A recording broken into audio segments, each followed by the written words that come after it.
She said she shot him in self-defense, that she was terrified, bruised, and cornered. For a while, the whole town believed her, until investigators found a hidden dashcam beneath the seat. It had been recording the entire time, and what it revealed, it didn't just contradict her story, it exposed a cold, calculated lie. So here's the question. When someone cries for help, how do you know they're not just rehearsing? Maple Hollow sits like a secret cradled by the Appalachian foothills. Population 3,221. A place where people wave at strangers, and the mayor still walks to work. Where the community center doubles as a shelter during storms, and Friday night football is practically sacred. That's where Nathan Reed grew up. He was the kind of man who people described as solid. Not flashy, not loud, just dependable. Born in 1991 to Evelyn and Frank Reed, Nathan was the younger of two boys. His older brother, Marcus, died of an overdose at 25. That moment changed everything for Nathan. He became a first responder not long after, working as a paramedic during the opioid crisis. In his 20s, he ran on caffeine, adrenaline, and a quiet sort of faith that if he worked hard enough, he could save someone else's brother. That's how most people knew him. The man who showed up at 3 a.m. when your grandmother collapsed. The one who pulled a child from a burning trailer and refused media attention after. The guy who coached baseball even when his shifts ran 12 hours long. And when Jenna Hayes moved to town in 2020, she couldn't stop talking about him. Jenna was a transplant from Charlotte. She came from a polished world of curated brunch photos, hot yoga, and boutique skincare products. Maple Hollow was supposed to be a reset. After a messy breakup with a semi-famous vlogger and a few influencer scandals that never quite made the press, Jenna showed up in town looking for peace and maybe a new audience. She started teaching yoga at the community center, volunteered at the shelter, posted daily videos on clean living and spiritual detox. Her Instagram bio read, Healing Out Loud Herb, Mental Health Matters Woman in Lotus Position Medium Light Skin Tone, #empath. But those who knew her closest, like her college roommate, Alicia Moreno, say Jenna's polished vibe was always just a bit too polished. Jenna knew how to make people believe what she needed them to believe, Alicia told investigators later. She was a master of soft power, flirty, sweet, but always calculating. It was the Veterans Gala, November 2021, where Nathan and Jenna first crossed paths. He'd just been honored for saving a drowning teen during the summer floods. Jenna was covering the event for her blog.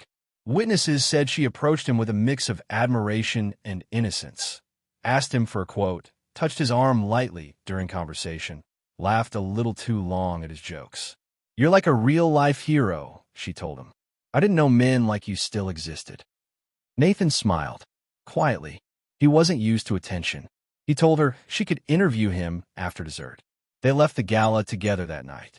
Their relationship unfolded through texts that were later subpoenaed during trial. At first, it was normal. Sweet. Jenna, thanks for walking me to my car. Smiling face with smiling eyes, felt like a princess. Nathan, you deserve to feel safe. Always. Jenna, you're too good to be real, LOL. But as weeks turned into months, something changed.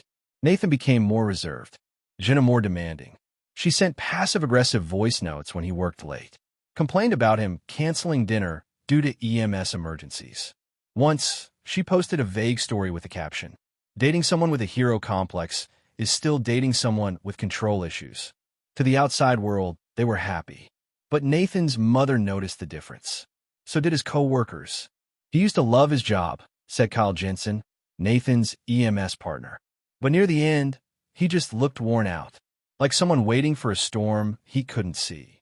The sun had just begun rising over Miller's Creek when Jenna Hayes flagged down the cruiser. Deputy Carla Monroe would later say she thought she'd come across a car accident. A battered SUV in the shoulder brush, rear window shattered, engine still running.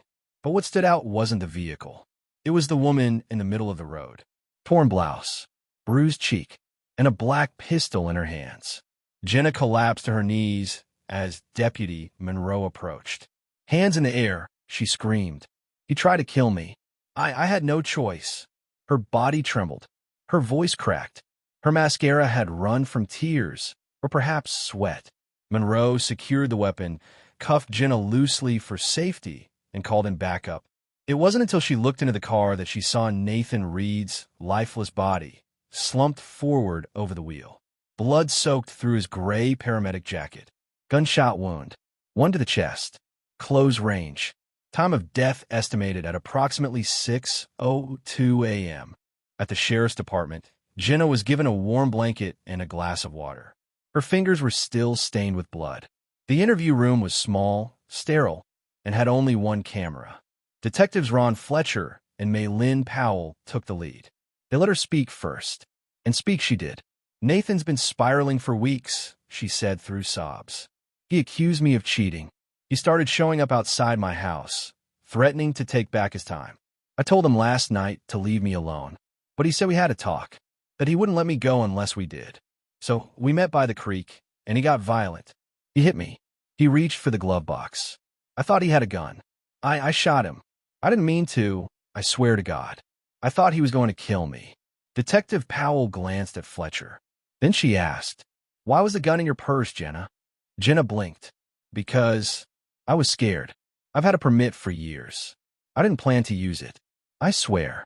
But there were problems." The coroner's report came in within 48 hours. Nathan was shot once in the chest, then again through the side of his abdomen. The first shot incapacitated him almost instantly. But the second? That came from the passenger side, seconds later. The pattern of blood spatter and gunpowder residue confirmed it. This wasn't panic. It was follow-through. Also, there was no weapon in the glove box. No weapon in the car at all, except Jenna's pistol. And one more thing. Nathan's seatbelt was still fastened. That was strange. If he'd attacked her in a frenzy, unbuckling would have been instinctive. Detectives began to quietly doubt Jenna's story, but they didn't confront her yet. Instead, they pulled the SUV into forensics and began the real search. The Ford Edge was dusty, but mostly clean. Jenna was meticulous about appearances. Even the emergency kit was still shrink-wrapped. But under the passenger seat, tucked behind an old travel mug, they found it. A dashcam. It wasn't wired into the vehicle. It had a backup battery and local storage. Most people wouldn't notice it. Detective Fletcher nearly dismissed it. But the small blinking LED caught his eye. He popped out the micro SD card, slid it into his laptop. It had been recording for 47 minutes before the shooting. What they watched changed everything. The footage starts around 5:15 a.m. Jenna and Nathan are already seated. The air is tense. He's in the driver's seat. She's in the passenger seat. The early morning fog rolls softly across the windshield. Nathan's voice is calm. "You don't have to talk to me. I need to understand. Why are you telling people I'm dangerous?" Jenna sighs loudly. "You're obsessed with me, Nathan. That's dangerous enough. I just wanted closure," he says. "Closure? Like texting me 24/7? You wouldn't leave me alone. Because you never told me what was really going on." Then she says softly, "You're not walking away from this clean." Nathan seems confused. What does that mean? Another pause. Then Jenna reaches in her bag. Nathan flinches. "What are you doing?" Nathan jerks. Blood sprays the inside of the windshield. He groans but doesn't move. The cam captures the passenger door opening. Jenna circles to the other side. She looks in through the window. Then she walks calmly back around and stands by the road. The moment the dashcam footage was reviewed, Jenna Hayes went from victim to suspect. But detectives needed to build a motive, and for that, they turned to Jenna's phone and social media. It was worse than they thought. She hadn't just been posting vague quotes and breakup stories. She had created an entire fake abuse narrative online. Private group chats, secret Facebook communities, Reddit threads. Dozens of posts painting Nathan as a textbook narcissist, a covert manipulator, a love bomber turned monster. But here's the twist. Nathan didn't know. He followed her public accounts. He even liked her posts about healing and trauma. But the real venom was saved for the closed communities, where Jenna had thousands of loyal followers who believed she was surviving something sinister. She had even hinted, just weeks before his death, that she feared she might have to protect herself one day. One post read, "If anything happens to me, just know it wasn't random." The timestamp? 12 days before the shooting. When detectives confronted Jenna Hayes with the dashcam footage, Her demeanor changed almost instantly. Gone were the tears, the quiver in her voice, the wide, trembling eyes. In their place, stillness, like she was calculating her next move. Detective Powell slid the tablet across the table, pausing the video just after the second gunshot. Jenna stared at the screen, blinked once, then leaned back in her chair. "That's not what happened," she whispered. "Fletcher didn't move. You walked around the car, Jenna. You shot him again, after he was already down." No, he was moving. I thought he was reaching for something. He was dying." She shook her head. Her fingers curled into her palms. "You don't understand. Nathan was dangerous. He was stalking me. He told me if I ever left him, he'd ruin me. Did you ever report it? He was too careful. He used words that couldn't be traced. But I knew." They let her talk for 40 minutes. And in that time, she never once asked about Nathan. Not whether he was alive.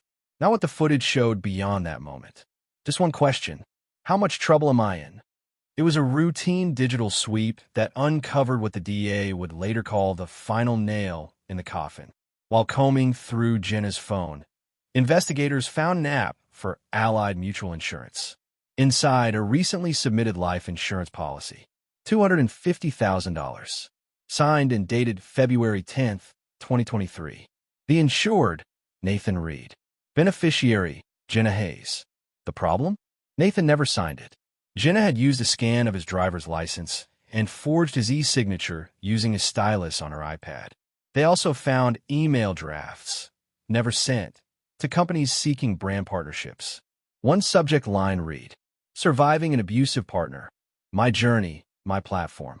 She had pitched a podcast, a short memoir, a partnership with a mental health startup, all focused on her escape from Nathan, and all before he was dead.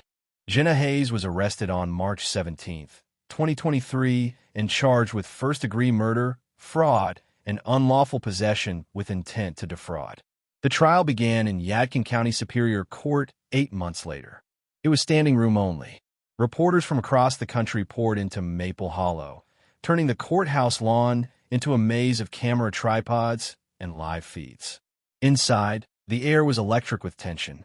The prosecution built their case around 4 pillars.